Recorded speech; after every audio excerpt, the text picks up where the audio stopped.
Le Bénin est l'un des pays ayant un taux de prévalence contraceptive assez bas dans la sous-région.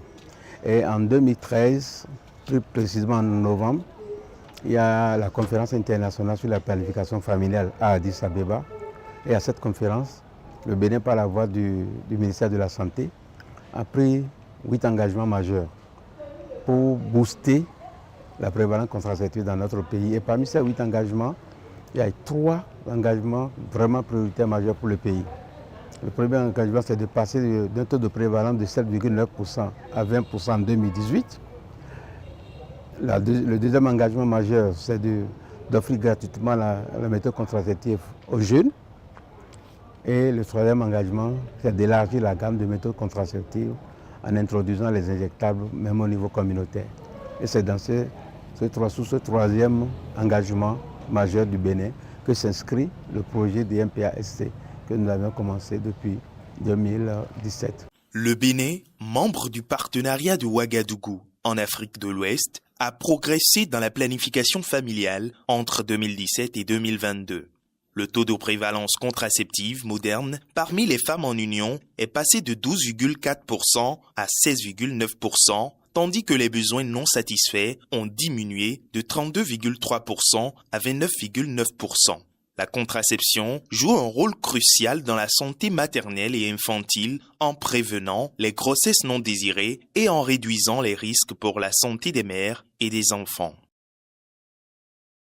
L'adoption des méthodes contraceptives à longue durée d'action au Bénin est passée de 7,0% en 2017 à 8,3% en 2022, selon l'enquête mixte de 2022, marquant une avancée significative dans la santé reproductive. En partenariat avec GH Piego, le pays renforce son engagement envers la planification familiale en améliorant les services et en promouvant le DMPASC comme méthode contraceptive sûre et efficace complémentaire aux autres méthodes existantes. Cela bénéficie à la santé des femmes et au développement durable des communautés.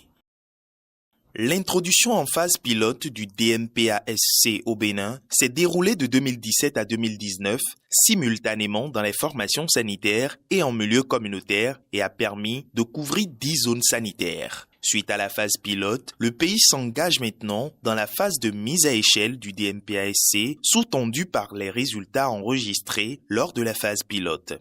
Depuis janvier 2019, JH Piego intervient au Bénin avec pour objectif de faciliter l'accès des femmes à divers produits contraceptifs. Dans l'ensemble, le projet aspire à contribuer à la réduction des besoins non satisfaits en matière de planification familiale au Bénin. Les accomplissements de la deuxième phase représentent une avancée significative vers la réalisation des objectifs spécifiques. Avec la première phase qui a duré de 2019 à 2021, il y a eu l'extension aux 34 zones sanitaires du Bénin pour la couverture avec le DMPA-SC et le démarrage de l'auto-injection.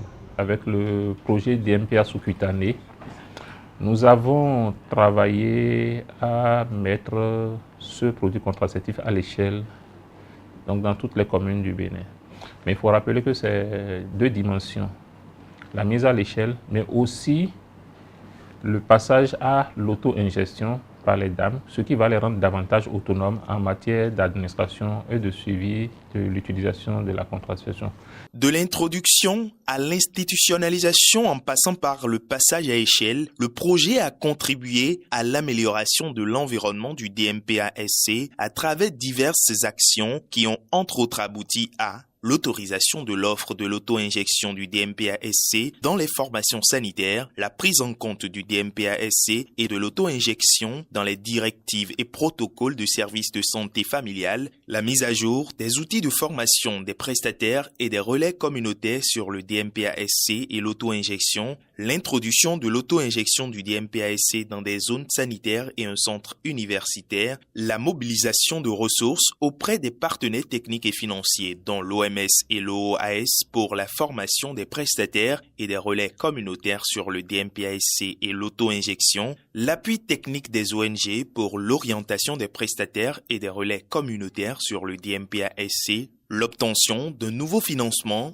Fonds d'opportunités catalytiques, COF, grâce à l'appui technique de JH Piego pour la mise à échelle de l'auto-injection du DMPASC dans 15 zones sanitaires, l'implication des leaders traditionnels, religieux et des élus locaux sur le DMPASC et l'auto-injection. À la fin de cette première phase en 2021, il reste encore des défis à relever. C'est pour ça qu'en 2022 et maintenant nous sommes à la deuxième phase, qui accélère, comme le nom du projet l'indique, le passage à l'échelle et l'introduction de l'auto-injection dans tout le pays.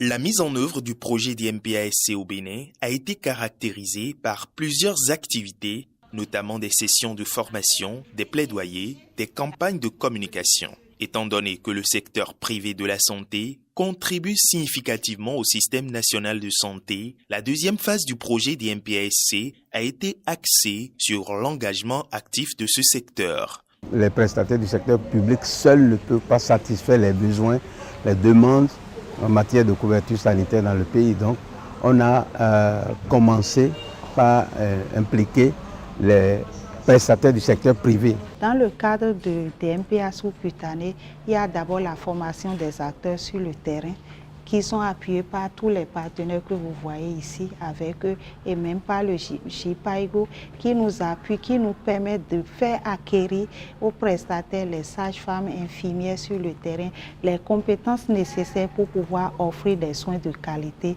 aux femmes et aux jeunes filles. Et il y a beaucoup de prestataires, tant bien dans le privé que dans le public, qui ont été formés. C'est surtout dans le public, mais depuis quelque temps, l'accent a été vraiment mis sur le privé. On fait un travail assez excellent grâce à ce projet-là parce qu'on est parvenu, à rendre le produit disponible dans toutes les formations sanitaires.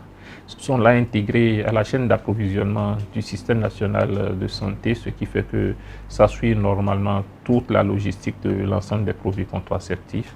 Et on a commencé également la formation du personnel. On a formé pratiquement le personnel dans toutes les communes aujourd'hui, ce qui fait que, vous avez le produit qui est disponible, 2, vous avez la compétence pour l'administrer, et puis vous avez des compétences en termes de communication, ce qui fait que forcément, la seule chose que nous attendons, c'est comment générer la demande au niveau communautaire. La mise en œuvre réussie du projet DMPASC au Bénin s'est révélée fructueuse, délivrant des résultats notables dès la phase inaugurale d'introduction jusqu'à l'étape d'institutionnalisation.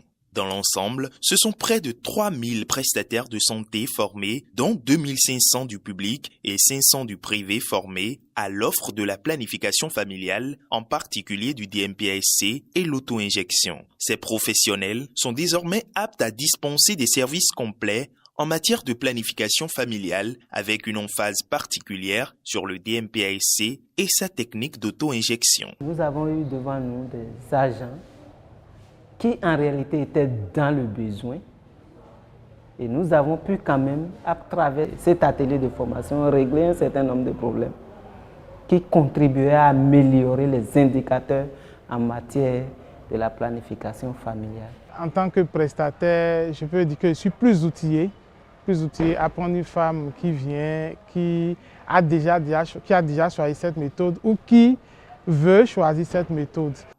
Dans l'optique de renforcer l'implication des acteurs du secteur privé et du public, des pharmacies dans l'accroissement de l'accès aux informations, services et produits de qualité en matière de planification familiale, l'accent surtout a été mis sur la formation. Nous avons pu quand même mobiliser les différentes parties prenantes, les leaders d'opinion, les leaders religieux, les responsables d'ONG, les PTF, les partenaires techniques et financiers, le ministère de la Santé et ses démembrements dans les zones sanitaires. Tout ce monde s'est mis ensemble pour faire avancer cette activité. Ça a fait que lors de la première phase, on a eu quand même beaucoup de résultats. On a eu à former près de 2080 relais communautaires qui étaient vraiment les principaux acteurs de cette mise en œuvre au niveau communautaire.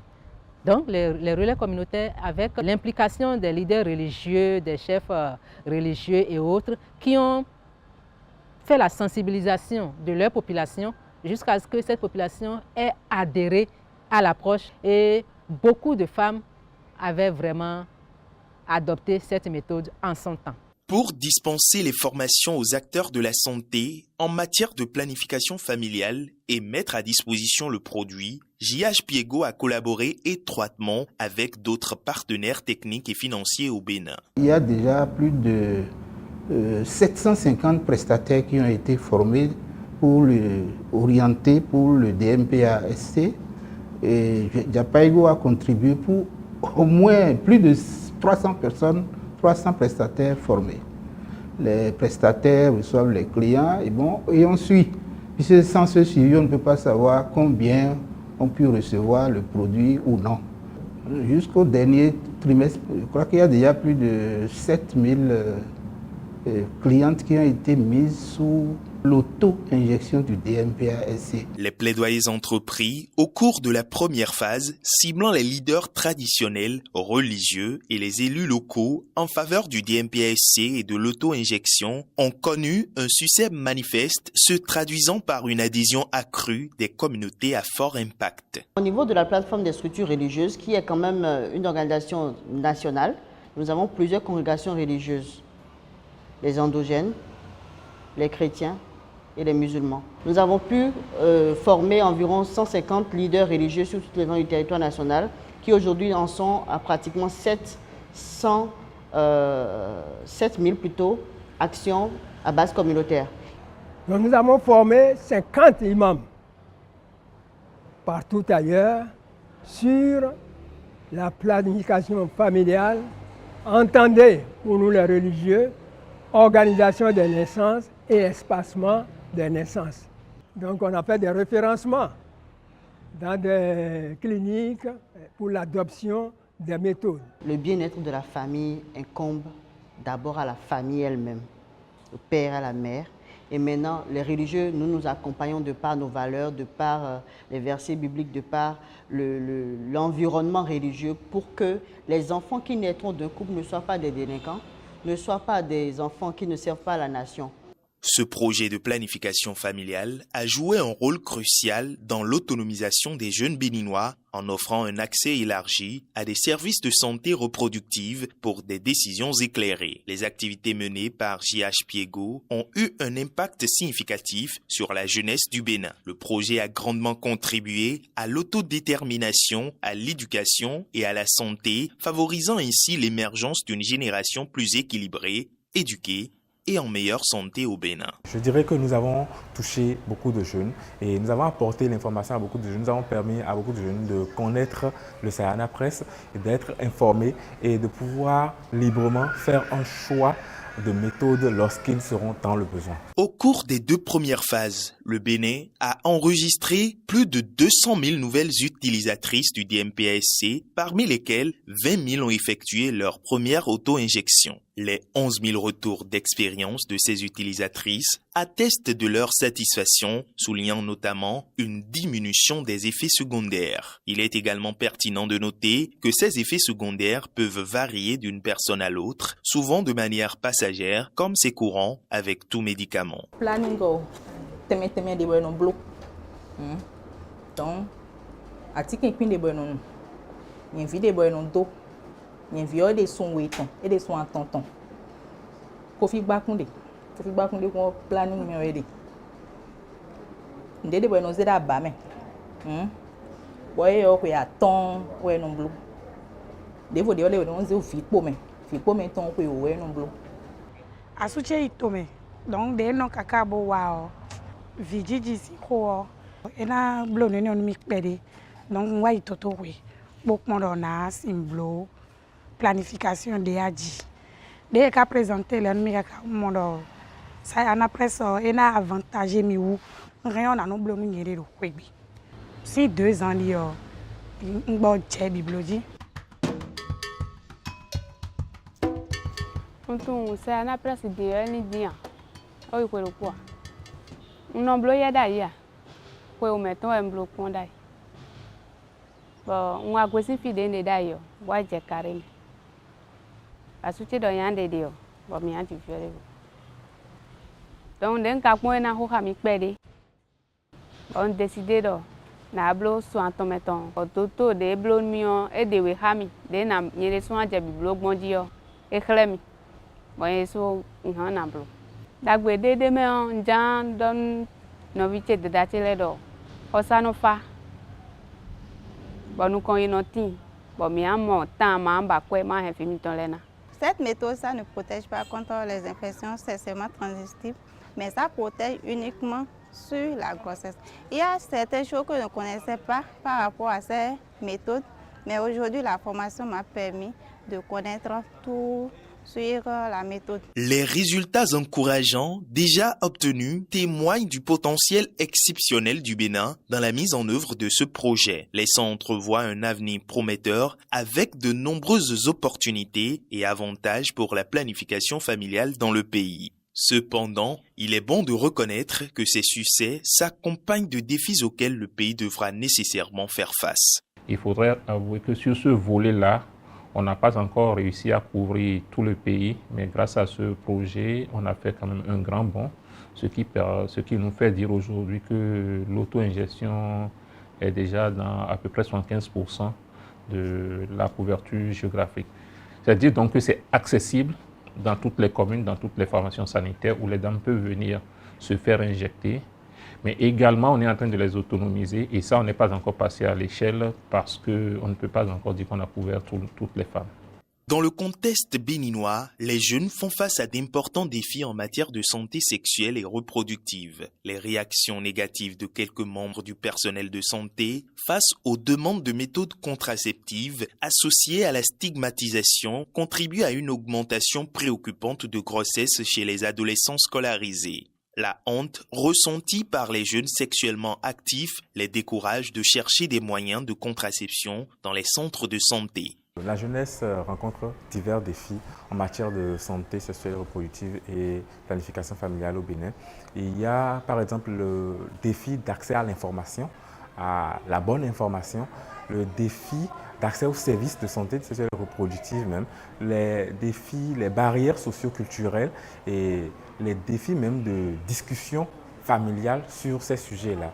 Au sein de cette documentation, chaque partie prenante consultée a activement contribué en formulant des recommandations et en plaidant de manière concrète. Les intervenants ont partagé des idées novatrices et des perspectives éclairées, appelant à des actions spécifiques visant à renforcer l'impact du projet au Bénin. Ces recommandations deviennent ainsi des leviers essentiels pour orienter les décisions stratégiques, inspirer le changement et mobiliser un soutien continu en faveur de l'initiative, soulignant véritablement la portée et l'importance du projet DMPASC dans la transformation positive de la société. Ces propositions englobent différents niveaux de l'échelle, illustrant la diversité des actions nécessaires pour atteindre les objectifs fixés au Bénin. Les cibles de méthodes contraceptives, c'est une cible qui se renouvelle. Pendant qu'il y a des femmes qui sont en train d'entrer en ménopause, il y a d'autres qui sont en train de devenir jeunes filles, de devenir femmes en âge de procréer. Donc l'illusion serait de penser qu'on a fini et d'arrêter. Parce que si on arrête, les jeunes générations qui sont en train de devenir femmes en âge de procréer ne pourront pas bénéficier de ça. D'un autre côté, il y a le personnel de santé qui est en train de partir à la retraite. On est en train de faire de nouveaux recrutements. Donc forcément, ça nous donne encore d'autres défis en termes de reprise de cette formation-là qui a été faite. Et il faudra là, donc mobiliser des ressources pour. L'autre défi que nous avons, c'est que nous avons commencé maintenant la politique de santé communautaire avec le recrutement des agences communautaires qualifiées, des zones de santé communautaires qualifiées, la mise en place des relais communautaires de type nouveau. Il faudrait forcément que tout ce personnel-là soit exposé à cette formation-là, soit capacité à offrir ce service-là. Parce que quand on parle d'auto-ingestion, forcément, on doit pouvoir rendre le service disponible au niveau communautaire. Et maintenant que nous sommes à l'ère de la démédicalisation, de la contraception d'urgence, d'un certain nombre de choses, il va falloir travailler également que ce soit disponible, le DMPA sous-cutané, dans les officines privées. Et quand on va le rendre disponible dans les officines privées, vous comprenez très bien que ça va nous donner un autre challenge en matière maintenant de suivi de performance, en matière de collecte de données, en matière de démonstration de la couverture en matière de prévalence contraceptive. Donc c'est autant de défis sur lesquels nous devons continuer de travailler, défis qui doivent demander assez de ressources, assez d'appui au plan financier, mais également au plan technique pour qu'on puisse avancer vers les objectifs de développement durable. Cette méthode doit être promue d'abord parce que c'est une nouvelle méthode, c'est une méthode qui limite les dépenses, les moyens et qui est une méthode très discrète. Donc la discrétion, les moyens financiers et le fait que c'est une méthode où ce qui est hormonal comme les autres méthodes hormonales, mais la quantité d'hormones est moindre par rapport au DNPA qui va directement en intramusculaire. Ceci va en sous-cutané et la quantité d'hormones qui est là-dedans est moindre. Donc je me dis, avec ces trois éléments, ça permet quand même de gagner avec le Sayana Press. Oui. La valeur ajoutée de Sayana Press, c'est que c'est un produit phare actuellement. C'est disons, un gadget facile d'utilisation parce qu'on n'a pas forcément besoin d'aller se faire l'injection, on peut se le faire soi-même. Cela permet non seulement aux couples, mais aussi aux jeunes, aux adolescents jeunes, de planifier leur procréation. En fin de compte, notre expérience, à travers le projet DMPASC au Bénin, s'est avérée être une histoire d'engagement, de partenariat et de progrès significatifs. Les acteurs clés, qu'il s'agisse du ministère de la Santé, des prestataires de santé, des bénéficiaires ou des partenaires techniques et financiers, ont tous joué un rôle déterminant dans le succès du projet. Leur implication active et leurs recommandations soulignent l'importance de l'apprentissage continu et de l'adaptation pour faire progresser la planification familiale au Bénin. Des défis persistants tels que la mobilisation des ressources financières, la collecte de données et l'accès aux informations du secteur privé exigent une attention continue. La sensibilisation et l'engagement continu de tous les acteurs impliqués restent primordiaux. Le DMPASC aujourd'hui est en train de couvrir, d'être présent partout dans le pays. Donc toutes les femmes qui désirent le faire peuvent aller voir un agent de santé qualifié, que ce soit du secteur privé ou du secteur public, pour les premières injections et recevoir les informations nécessaires pour s'auto-injecter à la maison.